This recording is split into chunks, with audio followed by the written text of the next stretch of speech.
करने वाले हैं चंद्रयान 3 के बारे में। भारत चंद्रयान 3 लॉन्च कर चुका है जिसकी कॉस्ट 650 करोड़ है और ये इसरो का आज तक का सबसे डिफिकल्ट मिशन होने वाला है।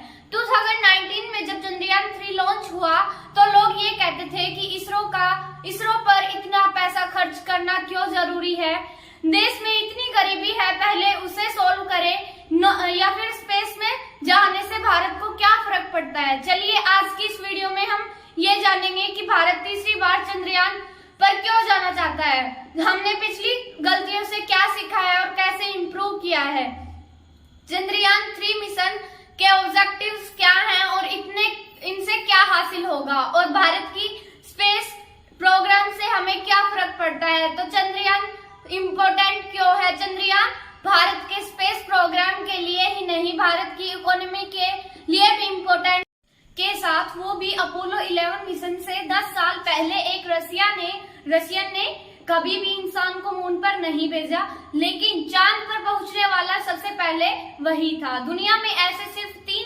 देश हैं जिन्होंने चांद पर सॉफ्ट लैंडिंग की है, America, Russia and China. Soft landing का मतलब सेफ लैंडिंग की है, यानी लैंड करने के बाद सक्सेसफुली स्पेसक्राफ्ट सेफ हो। ये सेफ लैंडिंग काफी इम्पोर्टेंट है क्योंकि एक बार हमने ये प्रूव कर दिया कि इसरो सॉफ्ट लैंडिंग कर सकता है तो हम इम्पोर्टेंट इंटरनेशनल स्पेस प्रोजेक्ट्स ले सकते हैं। जो काम आज नासा कर रहा है और पैसे कमा रहा है, वही काम हम भी कर सकते हैं।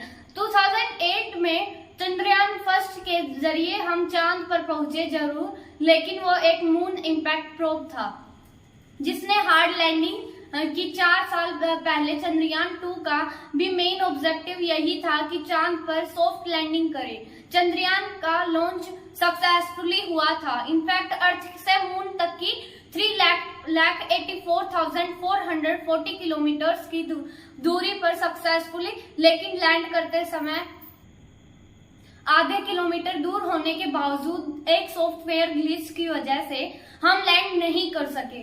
प्लान तो ये था कि विक्रम रोवर मून के सरफेस पर 14 दिनों के लिए स्टडी करेगा और इंफॉर्मेशन हम तक पहुंचाएगा, लेकिन कम्युनिकेशन डिवाइसेस फेल होने के कारण मिशन अधूरा रह गया। अब चंद्रयान 3 ये मिस्टेक्स रेक्टिफाई करना चाहता है और भारत के लिए एक सुनहरा मौका है हमारी इम्प्रूव टेक्नोलॉजी दुनिया को दिखाने का। चंद्रयान 3 के बारे में एक स्पेशल बात है और वो है कि उसकी लैंडिंग लोकेशन। अर्थ और मून तक वन साइडेड रिलेशनशिप है। आपको पता ही होगा कि मून अर्थ से टाइडली लॉक है, मीनिंग ये है कि मून के सिर्फ एक ही साइड हमेशा अर्थ दिखती है और दूसरी साइड नहीं। मून का 41% हिस्सा, जो हमारी मून का 41% हिस्सा है, वो छुपा हुआ रहता है। सिमिलरली मून के साउथ पोल में से बड़े बड़े क्रिएटर्स हैं जहां अरबों सालों से सनलाइट पहुंचा ही नहीं है। इन क्रिएटर्स को स्टडी करके हम हमारे सोलर सिस्टम के ओरिजिन के बारे में इम्पोर्टेंट इंफॉर्मेशन पा सकते हैं। माना जाता है कि इन क्रिएटर्स में पानी छुपा हुआ हो सकता है, वो भी थोड़ा बहुत नहीं, 100 मिलियन पानी हो सकता है। एट द सेम टाइम यहाँ hydrogen, ammonia, methane, sodium, mercury and silver resources हैं। ये लोकेशन आने वाली स्पेस मिशन के लिए इम्पोर्टेंट स्टॉक बन सकता है। चंद्रयान 2 और चंद्रयान 3 में इम्प्रूवमेंट्स क्या आई है? Number 1, payload.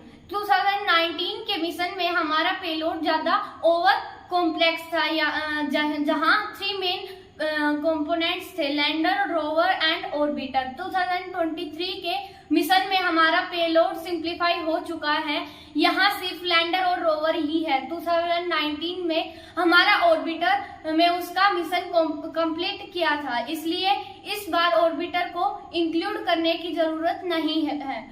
नंबर 2, इस बार पावरफुल लैंडर है। हमारे लैंडर के जो लेग्स हैं उन्हें स्ट्रॉन्ग बनाया गया है और भी ज्यादा स्ट्रॉन्ग बनाए हैं ताकि वो और सरवाइव कर पाए। पहले हमारा इंजन उतना पावरफुल नहीं था तो वो लैंड करने से पहले सही समय रहते अधूरा स्पीड कम नहीं कर पाया और उसे एग्जैक्टली जहां पर लैंड करना था उस जगह से 750 मीटर्स दूर जाकर गिरा। अब लैंडर की कैपेसिटी बढ़ा दी गई है। एट द सेम टाइम उसमें हज़ार्ड डिटेक्शन भी ऐड हुआ है। चंद्रयान 3 में स्पेक्ट्रोपोलैरिमेट्री ऑफ हैबिटेबल प्लैनेट अर्थ नाम का इंस्ट्रूमेंट ऐड किया गया है, जिसमें हमारे अर्थ का डाटा रीड करके हमारे सोलर सिस्टम के बाहर हैबिटेबल एक्सोप्लैनेट्स ढूंढने में यूज होता है। Number 4, launch vehicle. Chandrayaan 3 launch important एक और रीजन से है, वजह से है, और वो है LVM 3 लॉन्च व्हीकल, जो हमारे पहले GSLV मार्क 11 की वजह से 4000 kg से ज्यादा वजन करने की कैपेसिटी रखता है। आसान भाषा में एक्सप्लेन किया जाए तो लॉन्च व्हीकल की सक्सेस भी भारत के लिए इम्पोर्टेंट है, क्योंकि इससे हैवी और पेलोड्स अंतरिक्ष में भेज सकते हैं। ये हम दुनिया को प्रूव कर सकते हैं कि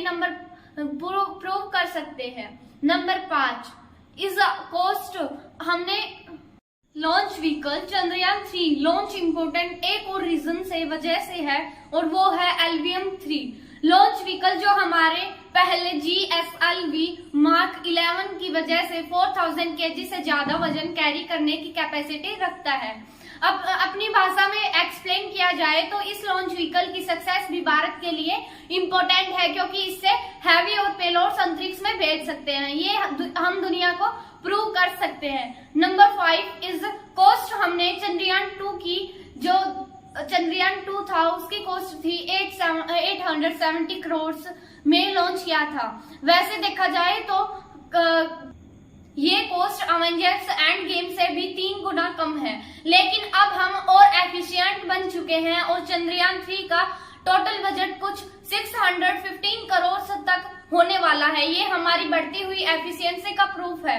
इसरो का बजट नासा से 15 गुना कम है, और इतने कम बजट में भी इसरो के साइंटिस्ट आपकी और हमारी लाइफ बेहतर बनाने के लिए, और इसरो हमारे लिए ही नहीं और कई फॉरेन देशों के लिए भी सैटेलाइट लॉन्च करता है और उनसे पैसे भी कमाता है। और चंद्रयान 3 के जरिए हम चांद पर छुपे रेयर मेटल्स और मिनरल्स का हिस्सा ह्यूमैनिटी के फ्यूचर के लिए कर सकते हैं। तो दोस्तों, हमारी वीडियो आपको अच्छी लगी हो तो हमारे चैनल को लाइक एंड सब्सक्राइब